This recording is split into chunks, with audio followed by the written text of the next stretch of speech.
নমস্কার বন্ধুরা, আমি জয়শ্রী। আমার আজকের রেসিপি হলো তাল কদম পিঠা। পিঠেগুলি দেখতে যেমন সুন্দর, নরম তুলতুলে আর খেতেও দুর্দান্ত। চলুন রেসিপিটি শুরু করি।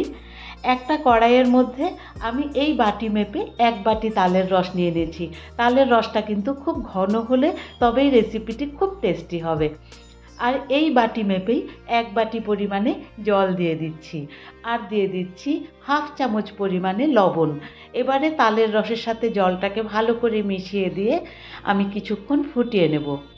একটু ফুটিয়ে নিলে পরে তালের যে তেতো ভাবটা সেটা চলে যায়, আর রেসিপিটাও খুব সফট হয়। আর আমি আরও কয়েকটি টিপস এর সঙ্গে শেয়ার করব। রসটা ভালোভাবে এই রকম ফুটে এলে পরে এর মধ্যে আমি দিয়ে দিচ্ছি ওই বাটি মেপেই 1 বাটি পরিমাণে চালের গুঁড়ো। এবার চালের গুঁড়োর মধ্যে আমি দিয়ে দেব 1 চামচ পরিমাণে ঘি। এই ঘিটা দিলে পিঠেগুলি ফেটেও যাবে না আর সুন্দর একটা গন্ধ হবে। এই ঘিটা দেওয়ার পরে আমি গ্যাসের ফ্লেমটাকে এখন কমিয়ে দিয়ে খুব তাড়াতাড়ি এটাকে মিশিয়ে নেব। খুব তাড়াতাড়ি কিন্তু এটা জমাট বেঁধে যাবে, সেজন্য এই সময় একটু তাড়াতাড়ি করে স্প্যাচুলাটা চালিয়ে এটাকে ভালো করে মিশিয়ে নিতে হবে, আর এইভাবে চেপে চেপে মেখে নিতে হবে।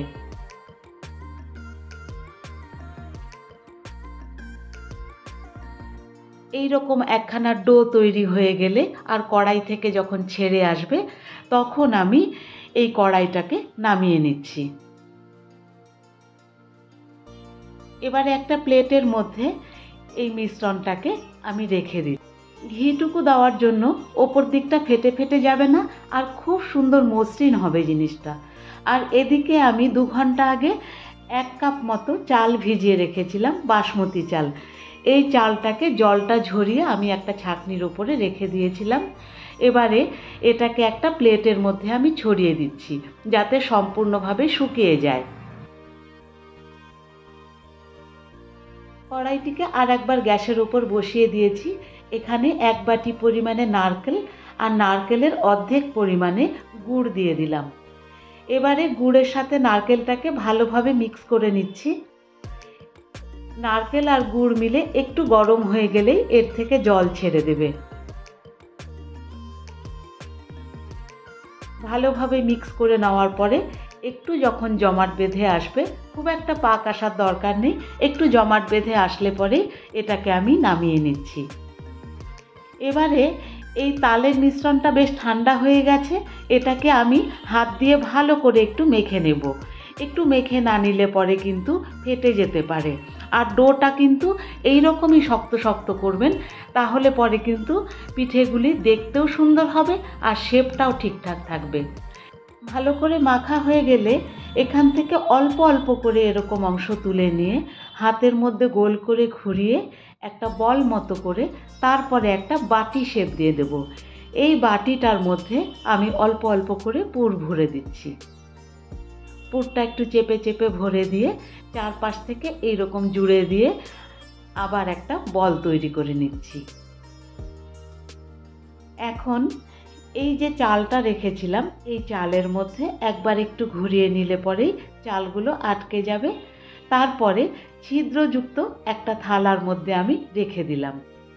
একইভাবে আমি আরেকটা তৈরি করে দেখাচ্ছি। রেসিপিটি ভালো লাগলে একটা লাইক করে দেবেন, আর কমেন্ট বক্সে অবশ্যই জানাবেন যে আপনাদের কেমন লাগলো। আর ভালো লাগলে চ্যানেলটি সাবস্ক্রাইব করে নেবেন।